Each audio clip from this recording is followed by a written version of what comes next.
ॐ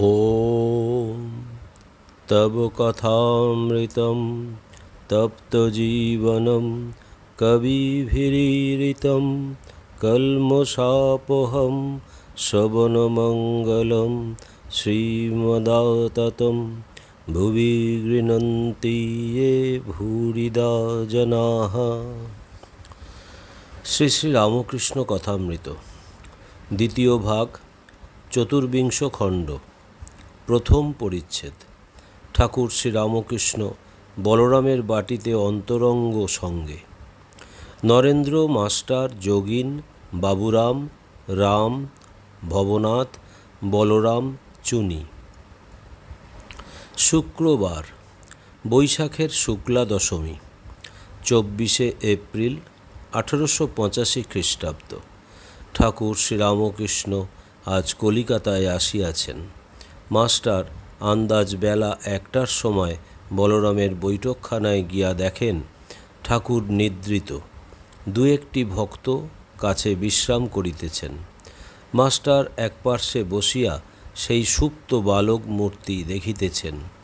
ভাবিতেছেন, কি আশ্চর্য, এই মহাপুরুষ ইনিও প্রাকৃত লোকের ন্যায় নিদ্রায় অভিভূত হইয়া শুইয়া আছেন। ইনিও জীবের ধর্ম স্বীকার করিয়াছেন। মাস্টার আস্তে আস্তে একখানি পাখা লইয়া হাওয়া করিতেছেন। কিছুক্ষণ পরে ঠাকুর শ্রীরামকৃষ্ণের নিদ্রাভঙ্গ হইল। এলোথেলো হইয়া তিনি উঠিয়া বসিলেন। মাস্টার ভূমিষ্ঠ হইয়া তাহাকে প্রণাম ও তাহার পদধূলি গ্রহণ করিলেন। শ্রীরামকৃষ্ণ মাস্টারের প্রতি সস্নেহে, ভালো আছো? কে জানে বাপু, আমার গলায় বিচি হয়েছে। শেষ রাত্রে বড় কষ্ট হয়। কিসে ভালো হয় বাপু? চিন্তিত হইয়া। আমের অম্বল করেছিল, সব একটু একটু খেলুম। মাস্টারের প্রতি, তোমার পরিবার কেমন আছে? সেদিন কাহিল দেখলুম, ঠান্ডা একটু একটু দেবে। মাস্টার, আজ্ঞা ডাব টাব? শ্রীরামকৃষ্ণ, হ্যাঁ, মিছরির শরবত খাওয়া ভালো। মাস্টার, আমি রবিবার বাড়ি গিয়েছি। শ্রীরামকৃষ্ণ, বেশ করেছ, বাড়িতে থাকো, তোমার সুবিধে। বাপ টাপ সকলে আছে, তোমায় সংসার তত দেখতে হবে না। কথা কহিতে কহিতে ঠাকুরের মুখ শুকাইতে লাগিল। তখন বালকের ন্যায় জিজ্ঞাসা করিতেছেন মাস্টারের প্রতি, আমার মুখ শুকুচ্ছে? সবাইয়ের কি মুখ শুকুচ্ছে? মাস্টার, যোগিনবাবু, তোমার কি মুখ শুকুচ্ছে? যোগীন্দ্র, না, বোধহয় ওনার গরম হয়েছে। এরেদার যোগিন ঠাকুরের অন্তরঙ্গ, একজন ত্যাগী ভক্ত। ঠাকুর এলোথেলো হয়ে বসে আছেন। ভক্তেরা কেহ কেউ হাসিতেছেন। আচ্ছা, মুখ শুকুচ্ছে, তা নাশপাতি খাবো কি জামরুল? বাবুরাম, তাই বরং আনিগে জামরুল। শ্রীরামকৃষ্ণ, তোর আর রৌদ্রে গিয়ে কাজ নাই। মাস্টার পাখা করিতেছিলেন। শ্রীরামকৃষ্ণ, থাক, তুমি অনেকক্ষণ। মাস্টার, আজ্ঞা কষ্ট হচ্ছে না? শ্রীরামকৃষ্ণ সস্নেহে, হচ্ছে না? মাস্টার নিকটবর্তী একটি স্কুলে অধ্যাপনা কার্য করেন। তিনি 1টার সময় পড়ানো হইতে কিঞ্চিত অবসর পাইয়া আসিয়াছিলেন। এইবার স্কুলে আবার যাইবার জন্য গাত্রোত্থান করিলেন ও ঠাকুরের পাদবন্দনা করিলেন। শ্রীরামকৃষ্ণ মাস্টারের প্রতি, এক্ষুনি যাবে? একজন ভক্ত, স্কুলের এখনও ছুটি হয় নাই, উনি মাঝে একবার এসেছিলেন। শ্রীরামকৃষ্ণ হাসিতে হাসিতে, যেমন গিন্নি, 7-8টি ছেলে বিয়েন, সংসারে রাত দিন কাজ, আবার ওর মধ্যে একবার এসে স্বামীর সেবা করে যায়। সকলের হাস্য। দ্বিতীয় পরিচ্ছেদ।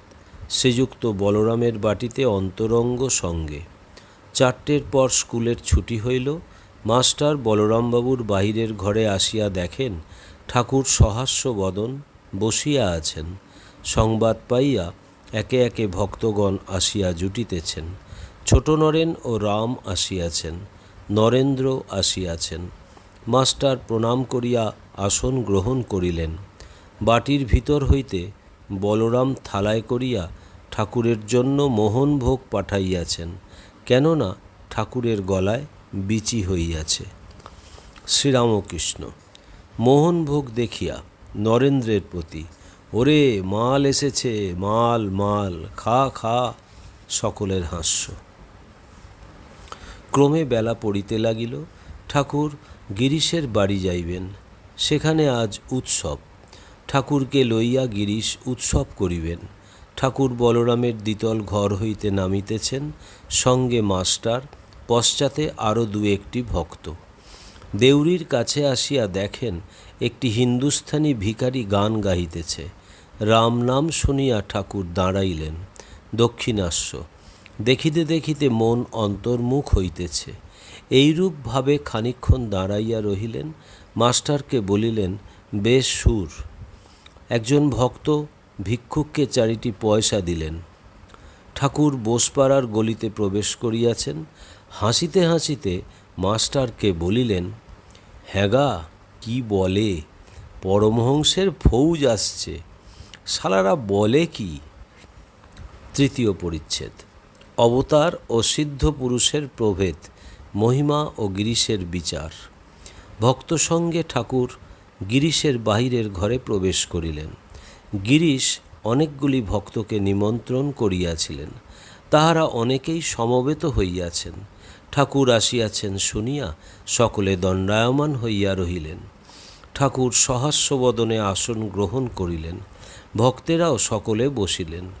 গিরিশ, মহিমাচরণ, রাম, ভবনাথ ইত্যাদি অনেক ভক্ত বসিয়াছিলেন। এছাড়া ঠাকুরের সঙ্গে অনেকে আসিলেন, বাবুরাম, যোগিন, 2 নরেন্দ্র, চুনি, বলরাম ইত্যাদি। শ্রীরামকৃষ্ণ মহিমাচরণের প্রতি, গিরিশ ঘোষকে বললুম, তোমার নাম করে একজন লোক আছে, গভীর, তোমার 1 হাঁটু জল। তা এখন যা বলেছি মিলিয়ে দাও দেখি। তোমরা দুজন বিচার করো, কিন্তু রফা করো না। সকলের হাস্য। মহিমাচরণ ও গিরিশের বিচার হইতে লাগিল। একটু আরম্ভ হইতে না হইতে রাম বলিলেন, ওসব থাক, কীর্তন হোক। শ্রীরামকৃষ্ণ রামের প্রতি, না না, এর অনেক মানে আছে, এরা ইংলিশ ম্যান, এরা কি বলে দেখি। মহিমাচরণের মত, সকলেই শ্রীকৃষ্ণ হতে পারে, সাধন করিতে পারিলেই হইল। গিরিশের মত, শ্রীকৃষ্ণ অবতার, মানুষ হাজার সাধন করুক, অবতারের মতো হইতে পারিবে না। মহিমাচরণ, কীরকম জানেন? যেমন বেলগাছটা আমগাছ হতে পারে, প্রতিবন্ধক পথ থেকে গেলেই হলো। যোগের প্রক্রিয়া দ্বারা প্রতিবন্ধক চলে যায়। গিরিশ, তা মশাই যাই বলুন, যোগের প্রক্রিয়াই বলুন আর যাই বলুন, সেটি হতে পারে না। কৃষ্ণই কৃষ্ণ হতে পারেন যদি সেই সব ভাব, মনে করুন রাধার ভাব, কারু ভিতরে থাকে, তবে সে ব্যক্তি সেই, অর্থাৎ সে ব্যক্তি রাধা স্বয়ং। শ্রীকৃষ্ণের সমস্ত ভাব যদি কারু ভিতর দেখতে পাই, তখন বুঝতে হবে শ্রীকৃষ্ণকেই দেখছি। মহিমাচরণ বিচার বেশিদূর লইয়া যাইতে পারিলেন না। অবশেষে একরকম গিরিশের কথায় সায় দিলেন। মহিমাচরণ গিরিশের প্রতি, হ্যাঁ মহাশয়, 2ই সত্য।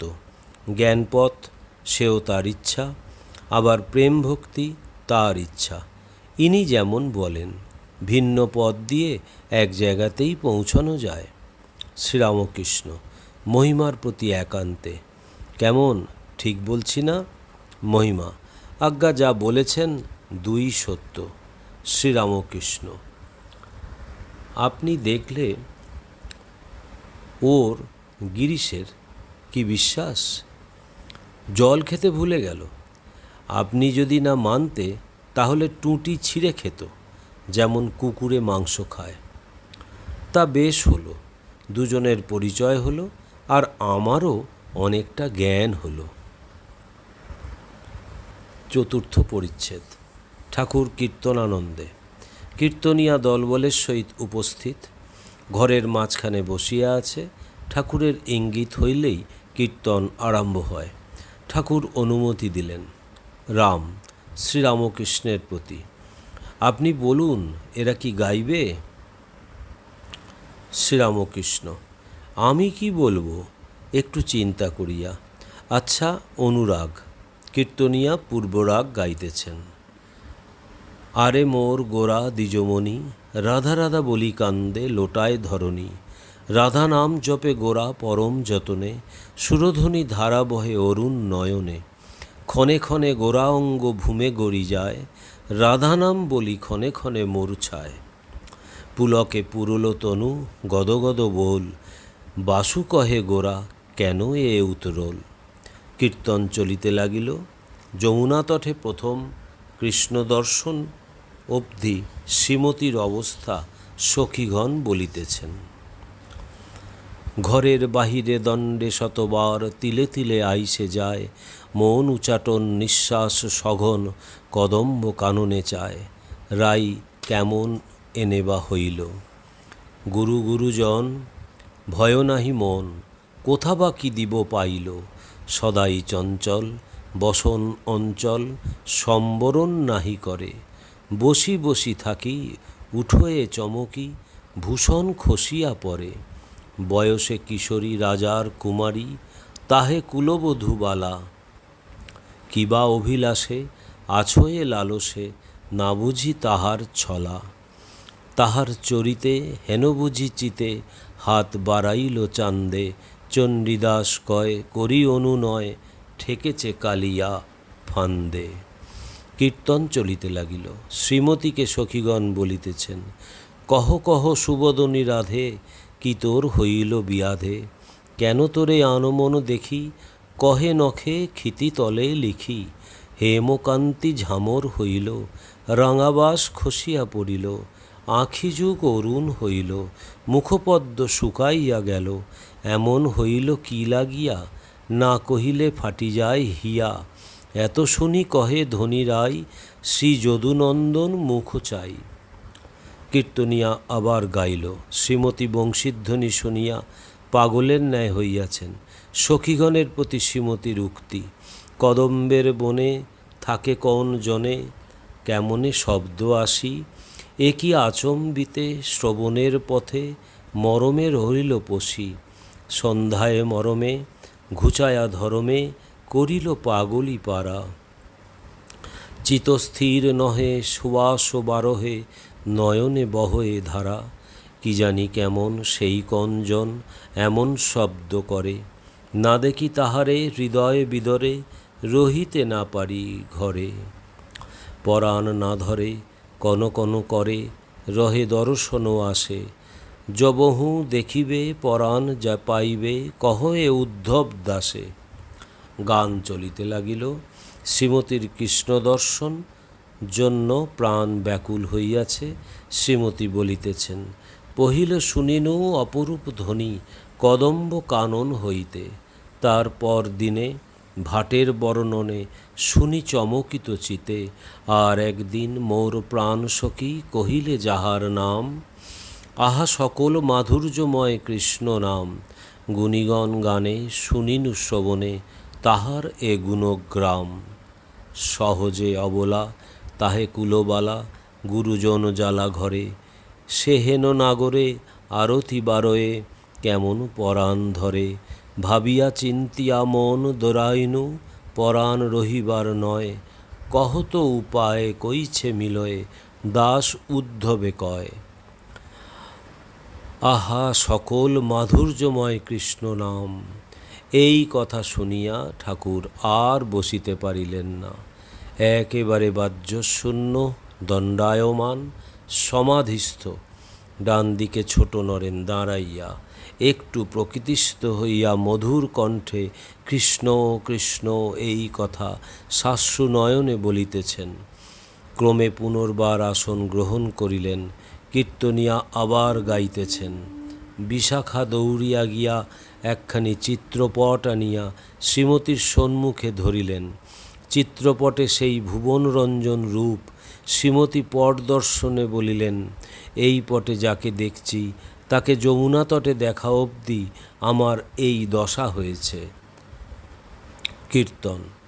শ্রীমতীর উক্তি, যা দেখেছি যমুনা তটে সেই দেখি এই চিত্রপটে, যার নাম কহিল বিশাখা সেই এই পটে আছে লেখা, যাহার মুরলী ধ্বনি সেই বটে এই রসিক মণি, আধমুখে যার গুণগাথা দুটি মুখে শুনি যার কথা, এই মোর হারাইয়েছে প্রাণ ইহা বিনে কেহ নহে আন, এত কহি মুরুছি পরয়ে সখীগণ ধরিয়া তোলয়ে, পুনঃ কহে পাইয়া চেতনে কি দেখিনু দেখাও সে জনে, সখীগণ করয়ে আশ্বাস ভনে ঘন শ্যামদাস। ঠাকুর আবার উঠিলেন, নরেন্দ্রাদি সাঙ্গপাঙ্গ লইয়া উচ্চ সংকীর্তন করিতেছেন।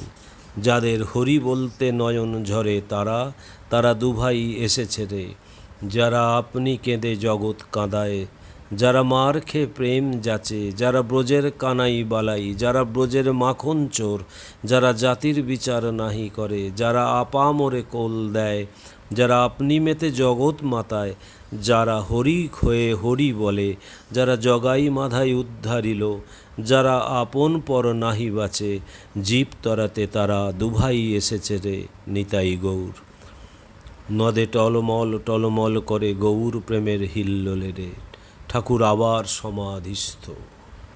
ওম নিরঞ্জনম নিত্যম অনন্তরূপম ভক্তানুকম্পাধীত বিগ্রহং বৈ ঈশাবতারম পরমেশমিড্ডম তং রামকৃষ্ণম শিরসা নমামহম। শ্রীরামকৃষ্ণ অর্পণমস্তু।